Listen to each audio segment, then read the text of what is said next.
going on, guys? Today I wanted to bring you another one of my 2014 WCQ hat format deck profiles.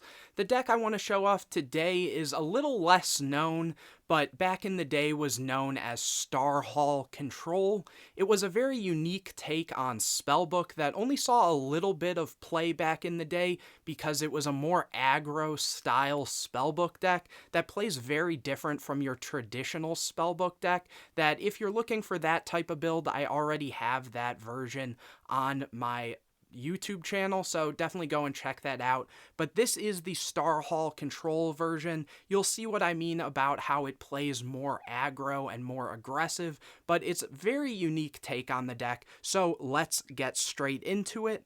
Starting off with the monsters, we play 3 Blue Boy. Obviously, this is your main searcher, your Stratos of the deck. On normal or being flipped face up, you add a Spellbook spell from your deck to your hand. After that, we play 2 copies of Kaiku the Ghost Destroyer. Obviously, when it inflicts damage to your opponent, you can target up to 2 monsters in their graveyard and banish them, and it also prevents your opponent from banishing cards from either player's graveyard, which is really, really cool. It's a beat stick at 1800 attack. It stops decks like the Dragon Rulers, any version like that, and it also having the effect that your opponent can't banish cards from either player's graveyards. One thing that Spellbook was be hurt by is DD Crow, so this will stop their DD Crows as well, which is a very cool thing. After that, 1 copy of Justice of Prophecy. Honestly, I just needed an extra name, or I guess an extra monster with decent stats. Its effect is also pretty good, that during the end phase of the turn that you activate a Spellbook spell, you're able to banish this card from the field and add a level 5 or higher light or dark spellcaster type monster and a Spellbook spell from your deck. It doesn't come up super often since we're only playing the 1, and we're also only playing 1 High Priestess. It'll make a little more sense, again, once we get more into the deck, but very good card overall. After that, 1 copy of Injection Fairy Lily. Being a spellcaster that during damage calculation you can pay 2,000 life and make it gain 3,000 attack is really cool. Again, this shows off a little more of the aggro style of the deck, and being a spellcaster has great synergy with all of your Spellbook spells, obviously. After that, 1 copy of Jaugen the Spiritualist, being able to randomly discard a card and destroy all special summon monsters on your opponent's side of the field, or on the field in general, I should say, and then neither player can special summon.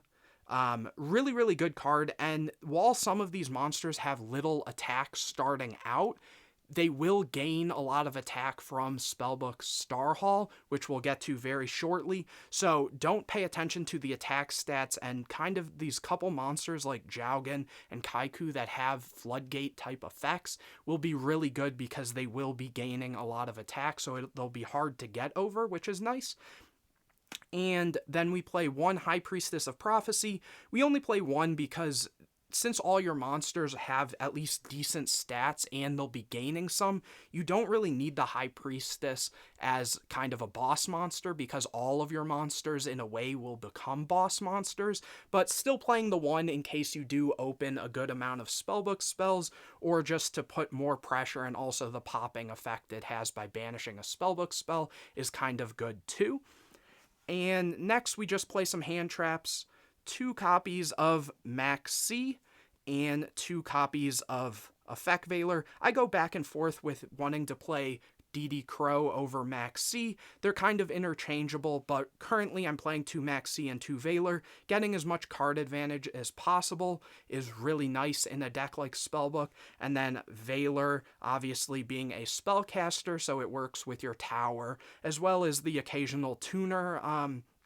Accessibility can be kind of nice as well, but again, you can really choose your lineup of hand traps for this. If you want to play crows, play crows. I think Veiler is just really important being a spellcaster, but that is it for the monsters. Moving on to the spells, which is the majority of the deck. we play 3 copies of Pot of Duality.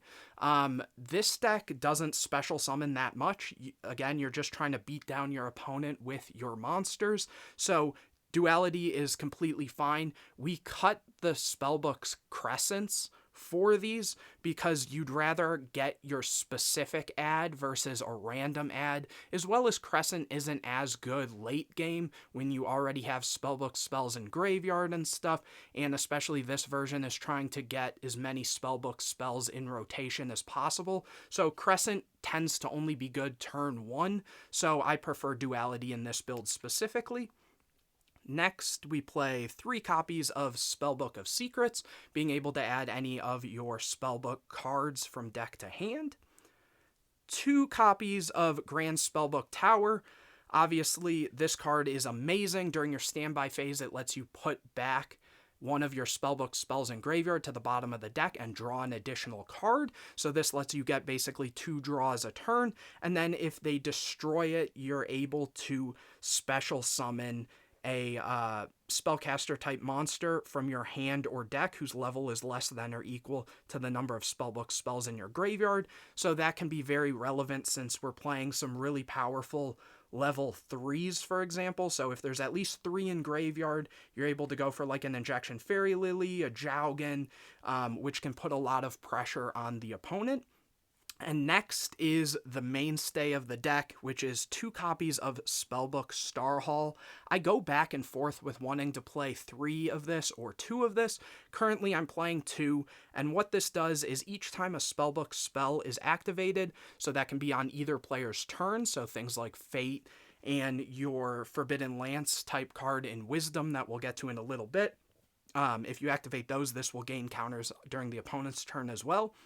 You place a spell counter on it, and then all spellcaster type monsters you control will gain 100 attack for each spell counter on this card. So if you have 2 of these face up, you know, it'll be gaining lots and lots of attack. If you have 1, they'll still be gaining a good amount of attack, especially since on average you're activating anywhere from 3 to 4 Spellbook spells a turn, whether that's, you know, Secrets into Master, into Power, Power adds something else, you can activate it, there's 4. So lots of attack to be gained, and then it has the secondary effect that when this card with spell counters is destroyed and sent to the graveyard, you can add a spellcaster type monster from your deck to your hand whose level is less than or equal to the number of spell counters that were on this card. So at bare minimum, even if this just has 1 counter, you can add stuff like a Veiler to hand, which is really cool, and usually if you cycle through multiple, you can basically end up adding almost any monster that's a spellcaster, so basically anything except Max C from deck to hand. So this card is crazy. Like I said, I go back and forth with wanting to play 2 or 3 of this. Really test it out, see what you think, because this card's really good to open, but if you don't open it, you also don't want to necessarily be dead drawing it when you don't have any Spellbook cards, but overall, really, really good card there. For more Spellbook spells, we play 2 copies of Master, being able to, while you control a spellcaster type monster, reveal a Spellbook spell in your hand, and then target one in graveyard and copy its effect. Really cool card there. 2 copies of Spellbook of Power. This is different, obviously. Again, it's a more aggro style deck, but this can basically target any spellcaster monster you control and make it gain 1,000 attack, and then when it kills something by battle, you add a Spellbook spell from deck to hand. So that's really cool because you can do it on, say, a Kaiku, attack, and be able to banish stuff as well as getting an ad. And then you can also do it on things like Injection Fairy Lily, which when you use its effect will get even bigger, or even on things like a Jowgen. Just so many good uses for power, and it's kind of, you want to see a monster plus power, and it gets you into your Spellbook engine even deeper without having a whole lot of commitment. After that, 2 copies of Wisdom. This is basically your Forbidden Lance for spells or traps, your choice. So really good card. 2 copies of Eternity to add back your banished Spellbook spells. Really good to recycle your things that you banish off of Fate. Speaking of which, 1 copy of Spellbook of Fate. Sadly, this card is at 1 during this format, but you're able to, if you control a spellbook, or a spellcaster type monster, my bad, you can banish up to 3 spellbook spells in your graveyard and use the appropriate effect. If you banish 1, you return a spell or trap card your opponent controls to the hand. 2, you basically book a moon a monster on the field. And 3, you non-targeting can banish a card your opponent controls. So really good. Usually you're recycling this with your tower, and just always having non-targeting removal to get rid of hands and other things is really strong. The last spellbook spell is 1 Spellbook of Life. Being able to reborn your spellcaster type monsters is really good. Again, some of your floodgatey type monsters like your Kaikus and Jougans, or just some of your stronger monsters like your 1 High Priestess. Just an overall solid card. And one last spell is 1 copy of Book of Moon. Obviously, this doesn't work with your spellbook spells, but it's nice being able to flip your blue boys face down and then reflip them so that you can get an additional search, or just being able to flip opponents' monsters if you're attacking with a monster that has power, so then you can get over it and add a spellbook spell. Very solid card. And lastly, we do play some traps. 3 copies of Fiendish Chain as effect negation and also preventing your opponent's monsters from attacking over your things. 1 breakthrough skill. I kind of want to try to make room for a second one of these, though I am already over 40 cards. I believe I'm playing 41.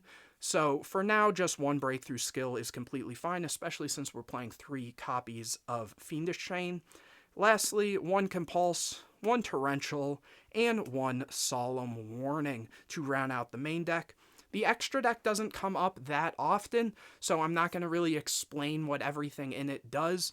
I can't really tell you how many times I've even gone into it, so it is similar to spellbooks in that sense. But we play 1 copy of Downard Magician, 1 101, 1 Diamond Direwolf, 1 Exciton, and 1 Dweller for the rank 4s. Obviously, these are some of the best ones, and Downard is just a good stackable Xyz monster for some of your lower ranked Xyz, and it's also a spellcaster.